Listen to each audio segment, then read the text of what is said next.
ఏంది ఆట గుంజుకొచ్చినావు? ఏంది కదా? ఉండు, డిస్టర్బ్ చేయమాకు. నిన్ను చూడండి.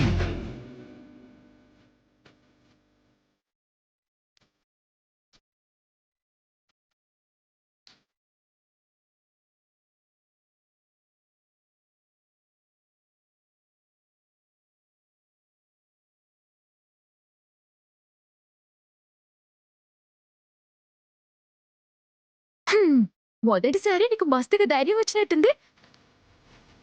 ఎప్పుడు నేనింట పడితే నువ్వు వదిలించుకొని పోయేటోడివి. నేను సూపు కలిపితే మొహం తిప్పేసుకునేటోడివి. ఇయాల నువ్వు నన్ను పక్కకిట్లా తీసుకొచ్చి కళ్ళలోకి చూస్తున్నావు. నీకు మాత్రమే కాదు చిట్టి, నాకు కూడా నువ్వంటే ఇష్టమే. నువ్వు నన్ను ఎంతగా ప్రేమించావో నేను కూడా నిన్ను అంతకన్నా ఎక్కువగా ప్రేమించాను. అయినా నువ్వు ధైర్యం చేసినంతగా నేను ధైర్యం చేయలేకపోయాను. చాలాసార్లు నీకు ఐ లవ్ యూ అని చెప్పాలనుకుని డైరెక్ట్గా నీకు చెప్పలేక నా గుండెల్లో ఉన్న నీ రూపానికి చెప్పుకున్నాను. చాలాసార్లు నీకు తెలియకుండా వచ్చి నిన్ను చూసి మురిసిపోయాను. నువ్వు నన్ను ఆట పట్టించిన ప్రతిసారి నీ మీద చిరాకు పడ్డానే కానీ లోపల చాలా ఎంజాయ్ చేశాను.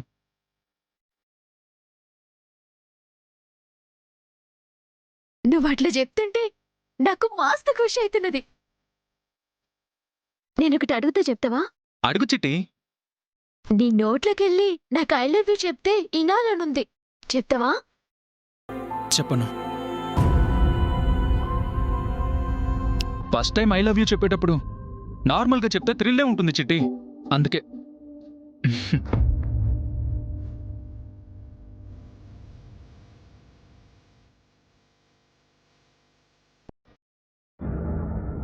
I love you, Chitti. I love you so much.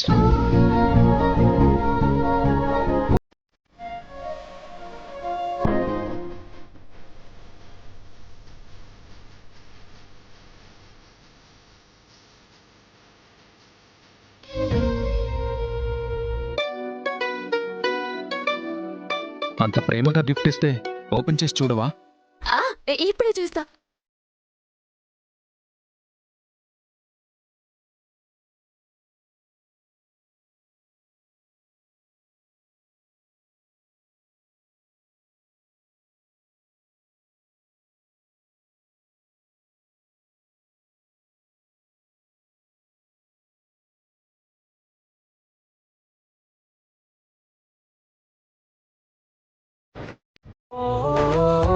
నీ నవ్వుకు సరిపోతంటున్నా.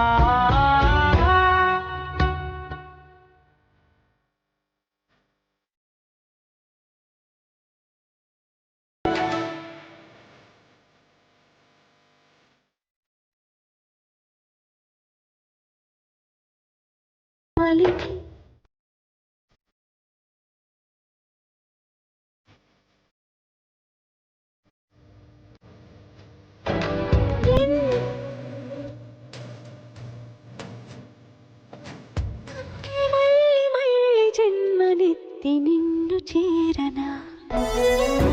నాకు ఊహ తెలిసిన సంధి ఇంత ఖుషిగా ఎప్పుడు ఉండలేదు. నా ప్రేమ నొప్పుకొని పెళ్లి చేసుకుంటానని చెప్పినావు చూడు, అందుకు చాలా థ్యాంక్స్. నిజానికి మన ఇద్దరం కలిసి పెద్ద వదినకి థ్యాంక్స్ చెప్పాలి.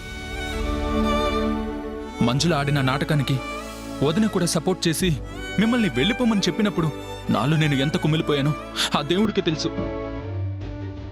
చిన్నదిన వాళ్ళు ధైర్యం చేసి నా ప్రేమను పెద్దన్నయ్య వాళ్లకు చెప్పమన్న ఆ క్షణం సంకోచించాను.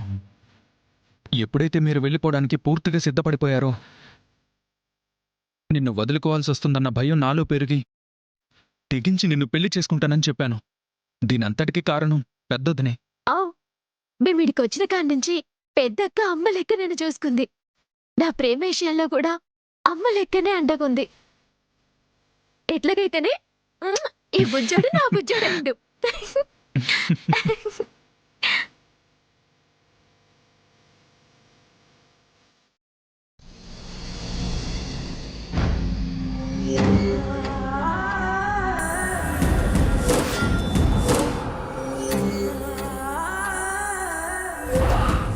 అనవసరంగా చెడు చేయాలని చూస్తే చెప్పుతో కొట్టి బుద్ధి చెప్పే మీరు మంజుల ఇంట్లో చేస్తున్న కలకలానికి ఎందుకు ఎదురు చెప్పలేకపోతున్నారు? మీ మీద గౌరవంతో మౌనంగా ఉంటున్న మన ఫ్యామిలీ సహనం కోల్పోయే పరిస్థితి వస్తుందండి. మీ రెండో భార్య మందులిచ్చిన కంప్లైంట్ ఆధారంగా మీ తమ్ముళ్ళని మరదళ్ళని అరెస్ట్ చేయాల్సి ఉంటుంది. ఈ డూప్లికేట్ మంజుల వల్ల నా వాళ్ళ ముందే నేను తలదించుకోవాల్సిన పరిస్థితి వస్తుంది. నేను ఎంతసేపు తనకి నా గతం ఎలా తెలుసు అని ఆలోచిస్తున్నానే కానీ అసలు తను ఎవరు, నా గతాన్ని అడ్డు పెట్టుకుని నాతో ఆడుకుంటుంది ఏంటి అని తెలుసుకునే ప్రయత్నం ఇప్పటి వరకు చేయలేదు. సిద్ధాంతి గారు చెప్పిన 21 రోజుల్లో ఆల్రెడీ కొన్ని రోజులు గడిచిపోయాయి. ఈ మంజులను బయటికి పంపాలి అంటే ముందు తను ఎవరో తెలుసుకోవాలి.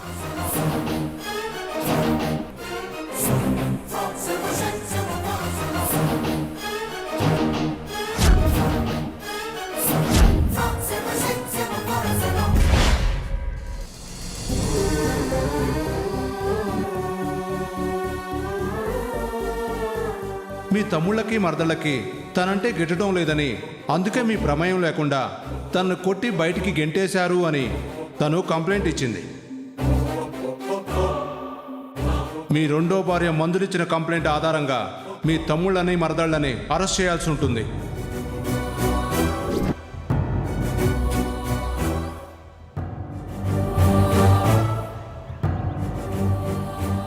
దీన్ని త్వరగా వదిలించుకోకపోతే చిన్నాళ్లుగా కాపాడుకున్న కుటుంబ పరువు వీధిన పడుతుంది. మస్తు దూపెత్తుంది సెల్లే.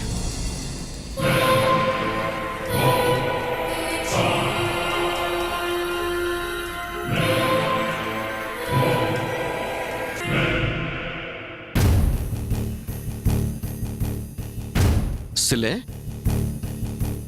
ఏం సెల్లె ఎంతగానో సొంచేస్తున్నావు? ఆ గిడ్డదని దిక్కలేనా? అవునన్నయ్య, ఇది రోజు రోజుకి మరీ తెగిస్తుంది. అసలు పేరు వెంకట సుబ్బలక్ష్మణి, 4 ఇళ్లల్లో పనిచేసుకుని బ్రతికే కుటుంబం అని మనకి తెలిసింది. కానీ ఈ బొమ్మకి కీ ఇస్తుంది ఎవరు, ఆడిస్తుంది ఎవరని మాత్రం అస్సలు తెలుసుకోలేకపోతున్నాం. అవుసెల్లే, వివరాలు తెలియకుండా ఫోన్ నెంబర్స్ కూడా బదలాయించింది. అదే కదన్నయ్య, నాకెందుకో మీ బావగారు దాని ఉచ్చులో రోజు రోజుకి బిగుసుకుపోతున్నారనిపిస్తుంది. అందులో నుంచి ఆయన బయటపడాలన్నా, దాని పీడ మన ఫ్యామిలీకి తప్పాలన్నా మరోవైపు నుంచి తెలివిగా దాన్ని నరుక్కుని రావాలి. అదే ఎలాగని ఆలోచిస్తున్నాను. అవుసెల్లే, పోలీసులది ఇంటికి తెప్పించేసరికి నాకైతే నెత్తురు ఉడికిపోయింది సెల్లే. నువ్వు చెప్పినట్టు జల్దీగా ఏదైనా చేయకపోతే మళ్ళీ అది ఎన్ని దారుణాలు చేస్తుందో ఏందో.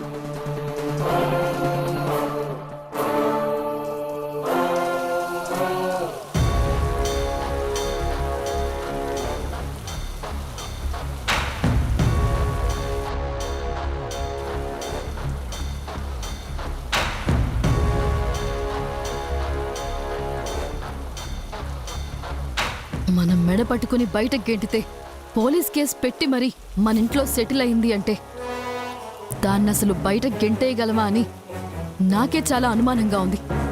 ఇంత పర్సనాలిటీ పెట్టుకుని నువ్వే సందేహపడితే ఇంక మేమేమనుకోవాలి దాక్షాయిని? నువ్వు సరిగ్గా గురి చూసి దాని తల మీద ఒక్క గుద్దు గుద్దితే చస్తుందది. అది మనల్ని ముప్పు తిప్పలు పెడుతోంది. ఇంక గిట్లయితే దాన్ని మనం ఏం చేయలేం గాని రోకలి బండతో దాని తల పగలగొట్టి చంపేస్తా. ఆగు చిట్టి,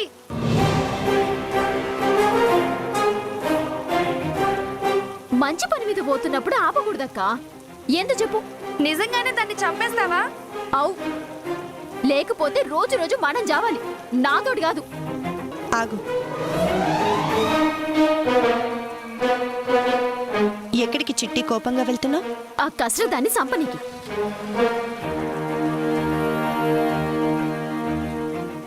ఉదయం మీరు పడిన ఆవేశమే పోలీసుల్ని ఇంటి దాకా వచ్చేలా చేసింది. మళ్ళీ పిచ్చి పనులు చేసి నిజంగానే జైలుకు వెళ్తారా? ఏం చేయమంటావక్క? రోజు రోజుకి దాని రుబాబు ఎక్కువైపోతుంది. దాన్ని గిట్ల నీడిచిపెడితే అదే మనల్ని బయటికో జైలుకో పంపిస్తుందక్క. ఆ అవకాశం దానికిచ్చుడు ఎందుకక్క? దాన్ని చంపి మనమే జైలుకు పోతే మంచిది కదా. బుద్ధి లేకుండా మాట్లాడుకు చిట్టి. చిన్నప్పటి నుంచి నువ్వెన్ని కష్టాలు పడ్డావో గుర్తులేదా? ఇప్పుడిప్పుడే నీకంటూ ఒక కుటుంబం ఏర్పడుతుంది. మొన్నే నిశ్చితార్థమైంది. నువ్వు ఇలాంటి పనులు చేస్తున్నావని తెలిస్తే మీ బావగారికి శత్రువు అవుతావు. మీ పెళ్లి ఆపడానికి నువ్వే మంజులకి అవకాశం ఇచ్చిందని అవుతావు. కాస్త ఓర్పుతో ఉండండి. ఇంత ఓపిక పట్టారు కదా, నాకొక 2 రోజులు సమయం ఇవ్వండి. ఏం చేయాలో ఆలోచిస్తాను. మీరు తొందరపాటుతో ఆవేశంతో ఎలాంటి నిర్ణయాలు తీసుకోకండి. సరే అక్క.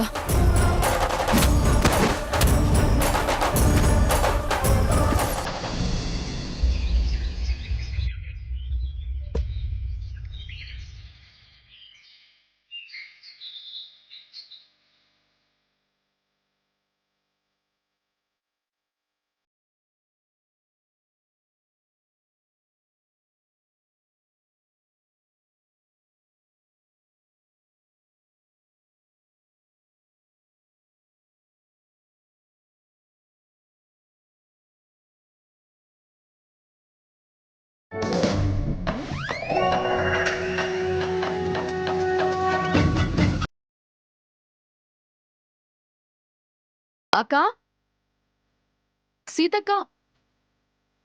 వస్తున్నా దాక్షాయిని.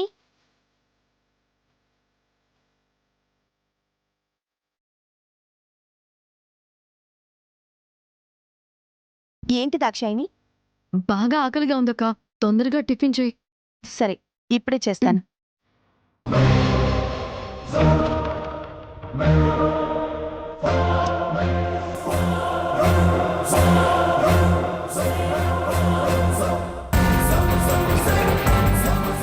అంత భారీ ఆకారం పెట్టుకుని కనీసం పూరి కూడా చేసుకుని తినలేదా? మరీ అతి కాకపోతే ఇదేమో చిన్నపిల్లల ఆకలేస్తుందని కేకలు పెట్టడం, ఆవిడ గారేమో గారాబంగా చేసి పెడతానని చెప్పడం. ఈ అక్క చెల్లెళ్ల ప్రేమలు తొందరగా దూరం అయితే బావుండు. సరస్వతి, నా బట్టలు కూడా తీసుకొస్తాను, కొంచెం ఐరన్ చేసి పెడతావా? అలాగే తెస్తా. నాకు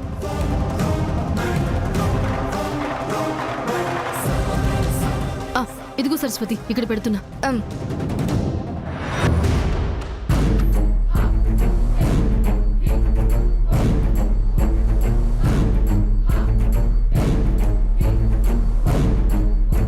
అరే, నేను కూడా నా బట్టలు ఇస్త్రీ వేసుకుందామని వచ్చిన. నీదైనాక నేను చేసుకుంటాలే. అయ్యో, భలే దానివే చెట్టి, ఇలా ఇవ్వు, నేను చేసిస్తాను. మా మంచి అక్క, థ్యాంక్ యూ. మనలో మనకి థ్యాంక్స్ ఎందుకు? మనం ఒకటి. ఒకరికొకరు పనుల్లో సాయం చేసుకోకపోతే ఎలా? అక్క, నువ్వు చేస్తూ ఉండు, నేను ఇప్పుడే వస్తాను.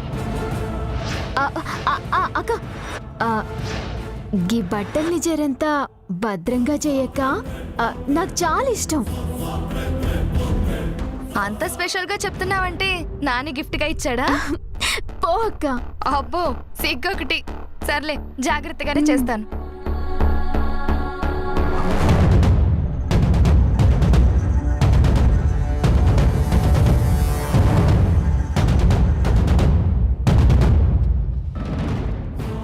ఏంటి స్వామి ఇది? కలిసి పుట్టినట్టు తోడికోడళ్ళు ఇంతలా కలిసుంటున్నారు. వీళ్ళెలా ఉంటే నాకు తిండెలా సహిస్తుంది, నిద్రలా పడుతుంది. నా కోరిక తప్పేమో కాని నా సంతోషం కోసం వీళ్ళలా వీళ్ళు గొడవ పడి విడిపోయేలా చేయి తండ్రి.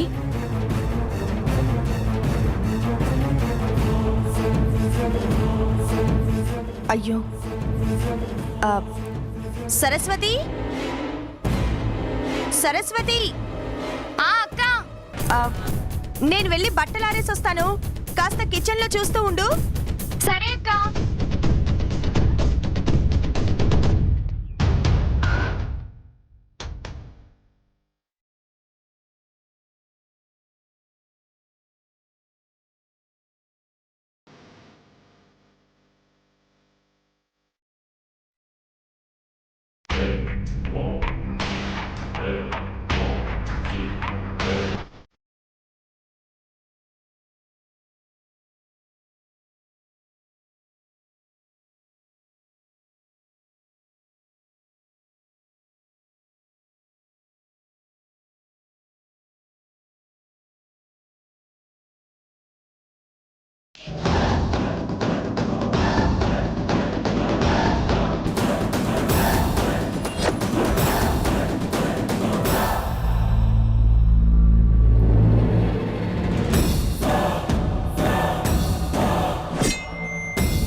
ఇదేంటి, నేను వెళ్ళేటప్పుడు బాక్స్ ఆఫ్ చేసి వెళ్ళాను కదా, చీరలా కాలిపోయింది. ఇప్పుడు చిట్టికి ఏమని చెప్పాలి?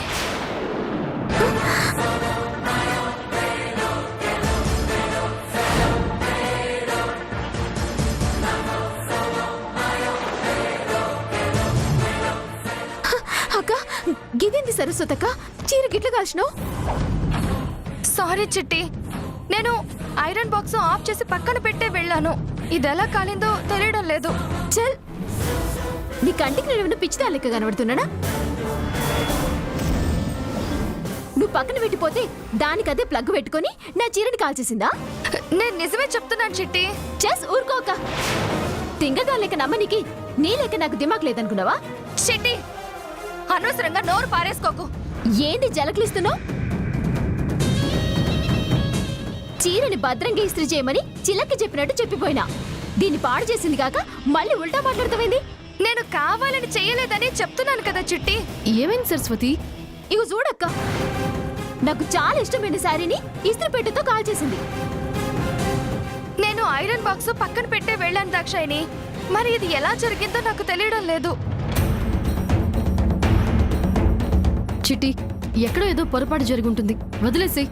నీ ముచ్చట బాగుందక్క, వదిలేయాలా? పైసలు పెడితే ఇంకో సీర వస్తుందేమో గాని మనసుతో ఇచ్చిన సీర వస్తుందా?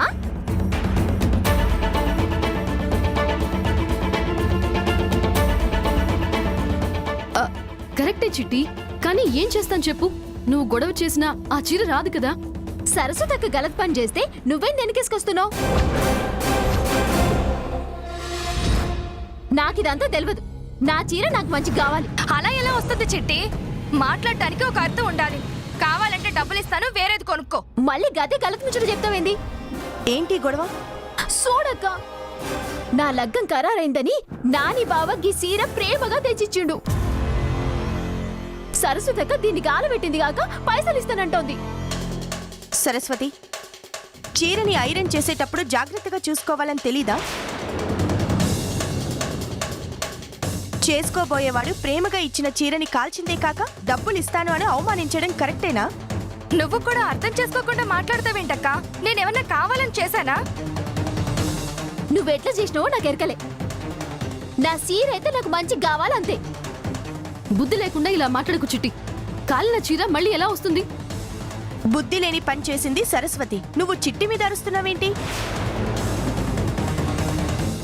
చేసిన గలత్ పని చేసిండ్రు, అది కప్పిపుచ్చుకోనికి దబాయించాలని చూస్తుండ్రు.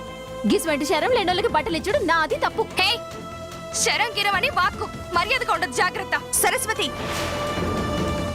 నేను ఎదురుగా ఉండగానే చిట్టికి వార్నింగ్ ఇస్తున్నావేంటి? అక్క, ఏమైందక్క నీకు? చిట్టి నోరు పారేసుకుంటూ ఉంటే సైలెంట్ గా ఊరుకోవాలా? తన మీద కోప్పడకుండా వెనకేసుకొచ్చి మాట్లాడుతున్నావెందుకు? నేను వెనకేసుకు రావడం లేదు, తన బాధని అర్థం చేసుకోమంటున్నాను. నువ్వు మరీ ఇంత చనువిచ్చి సంకనెక్కించుకుంటే నెత్తినెక్కి కూర్చుంటుంది. ఈ ఇంటి కోడళ్ళగా మాకు కూడా మర్యాద ఇచ్చి మాట్లాడాలి కదా. మీరే కాదు, నేను కూడా కోడలే. నాకు బి లైసెన్స్ వచ్చింది. నిశ్చితార్థమే కదా అయింది. అనవసరమైన పెత్తనం చేయాలని చూడకు. ఎవరు చేసిండ్రు పెత్తనాలు? మీరు చేస్తుండ్రు. ఈ ఇంటి కోడలు లెక్క ఏం చేసినా జల్తదని కళ్ళు నెత్తికెక్కి పొగరుగా మాట్లాడుతుండ్రు. గిసొంటోళ్ళతో మాట్లాడనీకి నాకు సరిమైతుంది. చిట్టి, చెంప పగిలిపో.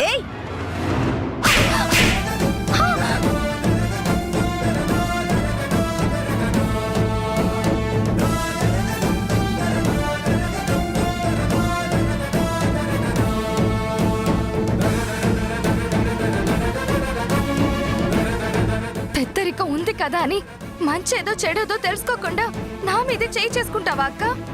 ఇంకొక మాట మాట్లాడితే చంపేస్తాను. నువ్వు తప్పు చేసావక్క.